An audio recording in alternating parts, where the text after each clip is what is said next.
Os dragões finalmente chegaram a Valfreixo. Tudo bem, pessoal? No vídeo de hoje eu vou querer trazer uma análise do segundo episódio da série O Cavaleiro dos Sete Reinos. Primeiramente, eu gostaria de dizer que é admirável o grau de adaptação dessa obra tão simples, mas também tão gostosa do George R. R. Martin. Aqui, o Ira Parker, o produtor executivo da série, faz jus aos elogios do George R. R. Martin concedidos naquela entrevista polêmica do autor. Aqui no começo desse segundo episódio, a gente é apresentado alguns flashbacks de Dunk com seu antigo cavaleiro, o Sir Arlan de Centaur. O grande Sir Arlan de Centaur, não necessariamente na estatura, mas para quem viu o episódio vai entender. E aqui o episódio já demonstra algo que é muito presente no livro, que é a relação amável e a admiração que o Dunk tinha pelo Sir Arlan. Independentemente das memórias, dos flashbacks, se eles são amáveis ou não, com um certo grau ali de carrancudo e como um velho senhor que o Sir Arlan tem com o Dunk, para o Dunk todas aquelas memórias são sinônimos de afeto. O Sir Arlan, muito mais do que o seu cavaleiro, era para o Dunk ali uma figura paterna, uma figura de apoio, que ajudava o Dunk a conversar com as pessoas ou também a ficar ao lado de Dunk ali quando estava chovendo, lado do fogo. E um ponto que eu tô gostando muito da série é a duração dos episódios. Eles estão se mantendo ali na casa dos 30 minutos e é algo que realmente não precisava ser um pouco maior. Pelas histórias, pelos contos eles serem curtos, realmente não tem muito ali onde você enrolar e até mesmo os acréscimos que a série acaba concedendo para alongar um pouco, incrementar elementos na história, estão sendo muito bem implementados aqui.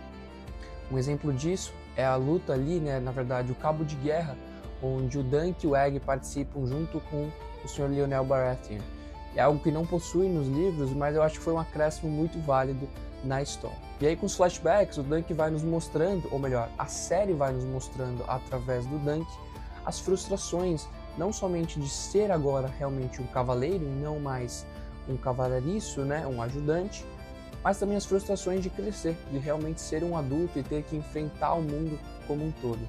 E aí, a série nos apresenta ali com os dragões agora realmente chegando em Valfreixo, ou melhor, a casa Targaryen.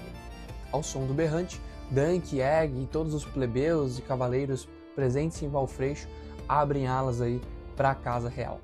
E os Targaryens, agora sem os seus dragões, já que o último foi morto e extintos há cerca de meio século, continuam bem snobs e arrogantes. E aí, por meio de sua curiosidade e inocência, o Dunk é levado ali aos estábulos do castelo do Senhor de Valfreixo, onde ele é apresentado e confrontado pelo Aerion, um dos príncipes reais. E o Aerion, como um bom Targaryen, um bom nobre snob, acaba esnobando ali do Dunk, confundindo ele como um cavalariço, um ajudante ou um mero serviçal ali, pedindo ajuda nele para ou arrumar seu cavalo ou servir o Aerion com um bom vinho e um bom pão. Aqui o Dunk ele demonstra algo que eu acho muito interessante, que é, apesar dele ser inocente e não falar por mal, também tem um certo tom de coragem e uma certa destreza no Dunk ao falar com as pessoas.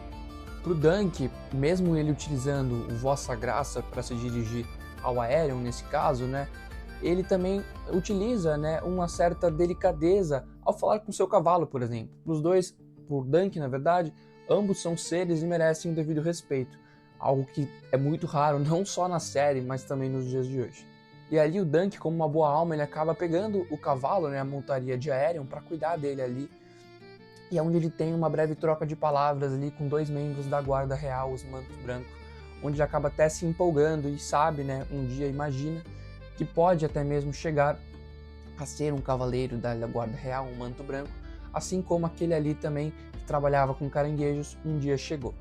E aqui eu gostaria de elogiar a atuação do Peter Clefairy, o ator do Dunk, e como ele consegue representar com uma certa sutileza ali a inocência do Dunk, mas também um certo grau de coragem e bravura em poucas expressões e trocas de olhares que a gente consegue perceber. O Dunk, então, ele é levado novamente pela sua inocência e por uma certa curiosidade ali aos aposentos do Senhor de Valfreixo, onde ele encontra também com os outros Targaryens. No caso, Baelor, o herdeiro legítimo do trono, o seu irmão Maekar, com seu filho, o Aerion, o que o Dunk já tinha encontrado anteriormente, e também com o filho de Baelor, Valar. E ali o Maker, né, o irmão de Baelor, ele se encontra bravo e preocupado porque 2 de seus filhos estão desaparecidos, eles acabaram desaparecendo na ida até Valfreixo. E o Dunk, né, após ali tentativas frustradas e uma decepção crescente com os senhores que nem sequer se lembram do Sir Arlan, dos serviços prestados pelo Sir Arlan, ele acaba indo ali, sendo levado até o mestre de armas, onde ele acaba encontrando com todos aqueles nobres ali, com toda a família real. E aí, numa interação muito interessante com o Baelor, né, o herdeiro legítimo do trono, o príncipe ele acaba se lembrando do Sir Arlan de Centaur em um serviço não prestado para ele, mas também numa derrubada de cavalo de um Lannister que o Sir Arlan acabou fazendo, né, no caso com Daemon Lannister. Além disso, o Baelor ele também se recorda de uma justa que teve entre ele próprio e o Sir Arlan, onde o Baelor acabou vencendo ali, e tem até uma interação bem interessante ali com o Dunk, né, falando que foram 8 lanças no caso que foram utilizadas, mas o Baelor falando que foram 4. Então isso mostra novamente a inocência do Dunk em confrontar, né, o príncipe, o herdeiro do Trono de Ferro, mas também uma certa coragem ali em determinar e querer impor de uma forma delicada e inocente o seu pensamento, a sua opinião. E aqui eu gostaria de destacar também toda a fotografia da série como um todo. Eu vi num vídeo recente da Mikan, né, uma influenciadora que trata bastante de Game of Thrones, que parte da produção utilizada na série original de Game of Thrones foi utilizada também nessa produção aqui, e isso é muito perceptível através da fotografia utilizada e de toda a produção. Seja nos flashbacks de Dunk, onde ele mostra ali as viagens que ele teve com o Sir Arlan, toda a construção de um cenário ali realmente gravado em locais reais, ou também na parte ali da construção de Valfreixo, no torneio, na elaboração das armaduras, das justas. Isso é tudo muito perceptível através de uma construção de muito real e densa, então realmente trazendo ali uma credibilidade muito grande para aquele universo como um todo.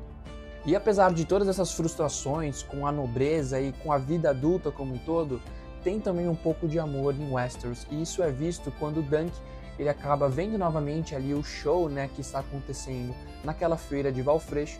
Realmente tem aquela troca novamente de olhares com a Tanselle, né, aquela moça ali do teatro.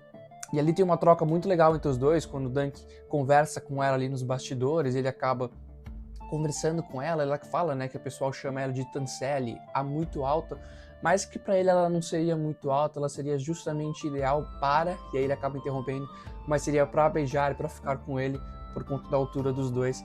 É algo que tem exatamente igual nos livros e que foi muito legal ver ali o Peter Cleff, ele transpôs isso novamente muito bem. E aqui destaca-se também a atuação do Dexter, né, do ator do Egg, um garoto realmente escolhido na medida, a dedo, para esse personagem. Dexter aqui, ou melhor, o Egg, ele transpõe também tudo aquilo que o Egg nos livros representa, né? Um garoto destemido, com a língua afiada, com um conhecimento muito vasto sobre os 7 reinos, mas também com uma certa inocência de uma criança ali. Isso é visto no diálogo que ele tem com Dunk, né? Mostrando as suas inseguranças, quanto se um dia ele vai ser alto, se ele vai ser uma grande pessoa. E aí ele espera, né, uma troca ali, um aprendizado do seu senhor, né, do Dunk no caso, mas o Dunk não entende muito bem. O Dunk é aquele cabeça dura ali, como ele fala, e isso é algo muito legal transposto ali naquele episódio. Isso mostra também a atuação e como essa dupla funciona muito bem aqui na série. Que o Dunk ele demonstra também essa questão sentimental e todo esse amor que ele tem, apesar da dureza que ele precisa representar, né, para enfrentar os nobres ali, quando ele acaba vendendo a sua égua, né, a castanha ali, toda a tristeza, a melancolia e também a certa inocência em dar algumas moedas ali pro cara para quem ele a vende, esperando que ele troque, né, aquelas moedas por um punhado de aveia para a égua, algo que a gente vai esperar que não aconteça, né, no mundo de Westeros. E aí, com a abertura do torneio, a gente tem aquilo onde vai se passar os próximos 4 episódios da série, que é realmente o torneio, as justas em si. E aqui, novamente, toda a construção das justas está muito bem feita. Ali os cavalos, as armaduras estão muito bem detalhadas, novamente uma construção de mundo muito densa e que traz ali uma credibilidade muito grande para essa série. E é aqui uma contraposição muito interessante que eu achei naquela inserção do cabo de guerra, né, uma cena que não tem nos livros, foi que aqui, na vista agora do torneio como um todo, o Dunk não está tão feliz enquanto ele estava no cabo de guerra. Porque apesar de no Cabo de Guerra o Sr. Baratheon ele ter abandonado o Dunk ali para tomar um vinho e depois ter voltado, aqui nas Justas vai ser somente o Dunk nas batalhas. Então o Dunk e o Egg eles acabam voltando ali para o seu estandarte, né, que na verdade é uma árvore, e ali o Dunk, apesar de demonstrar uma certa insegurança e um medo em enfrentar ali as Justas, ele acaba vendo que aquilo ali é a única opção que ele tem para realmente ser e se provar um bom cavaleiro. E essa foi minha análise do segundo episódio da série, pessoal. Espero que eu possa ter conseguido transpor um pouquinho daquilo que eu senti a ver esse segundo episódio, e é o que eu espero também que mantenha-se esse padrão nos próximos 4 episódios. Muito obrigado pelo vídeo, pessoal. Agradeço a presença de todos e a gente se vê no próximo. Valeu!